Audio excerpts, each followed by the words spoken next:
નમસ્તે દોસ્તો, આજે હું તમારી માટે એકદમ હેલ્ધી રેસીપી લઈને આવી છું. તો આજે આપણે બનાવીશું એકદમ ટેસ્ટી અને crunchy healthy Ferrero Rocher style chocolate byte.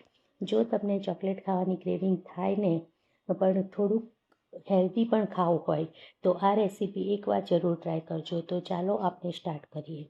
સૌથી પહેલાં આપણે લઈશું 2 કપ ફૂટેલા ચણા.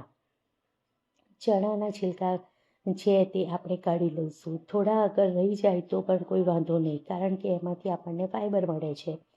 હવે આ ચણાને મિક્સર જારમાં નાખીને એકદમ બારીક પાવડર બનાવી લઈશું. હવે એક બીજા મિક્સરમાં 1.5 કપ ખજૂર, 2 ચમચી કોકો પાવડર, 2 થી 3 ચમચી હોમમેડ પીનટ બટર. પીનટ બટરની રેસીપી મેં પહેલાં તો આપી દીધી છે, તમે જોઈ લેજો. અને 2 થી 3 ચમચી દૂધ. આ બધી વસ્તુને સારી રીતે ગ્રાઇન્ડ કરી લઈશું.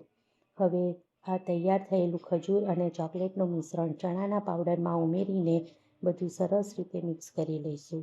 જો મિશ્રણ થોડું ડ્રાય લાગે તો તમને જરૂર પ્રમાણે એમાં 1 થી 2 ચમચી દૂધ વધારે ઉમેરી શકાય છે. હવે હાથમાં થોડું મિશ્રણ લઈને તેની નાની નાની લોઈયા બનાવી લઈશું.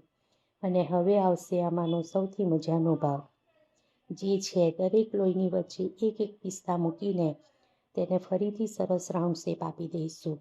અગર પિસ્તાની જગ્યાએ તમે બદામ લેવી હોય તો બી તમે લઈ શકો છો. આ રીતે આપણે બધા જ બાઈટ તૈયાર કરી લઈશું. તો થોડા ચણાને ખલબત્તામાં આપણે ક્રશ કરી લઈશું. તેને દરદરા જ પીસવાના છે. હવે આપણે મેલ્ટ કરેલી ડાર્ક ચોકલેટ અને મિલ્ક ચોકલેટ લઈશું. આમાં દરદરા ક્રશ કરેલા ચણા ઉમેરીને સરસ રીતે મિક્સ કરી લઈશું. હવે તૈયાર કરેલા બાઇટને ચોકલેટમાં ડીપ કરીને સારી રીતે કોટ કરી લઈશું. જુઓ તો બહારથી કેટલો સરસ અને ક્રન્ચી લુક આવે છે. હવે આ બધા બાઇટ્સને અડધા કલાક માટે આપણે ફ્રીજમાં રાખી દઈશું, જેથી ચોકલેટ સારી રીતે સેટ થઈ જાય. અને બસ તૈયાર છે આપણી હેલ્ધી ફોરેરો રોચર સ્ટાઇલ ચોકલેટ બાઇટ. બહારથી એકદમ ક્રન્ચી અને અંદરથી સોફ્ટ અને ચોકલેટી. ખરેખર ખાવામાં બહુ જ ટેસ્ટી લાગે છે. જો તમને આ રેસીપી ગમી હોય તો એકવાર ઘરે જરૂર ટ્રાય કરજો.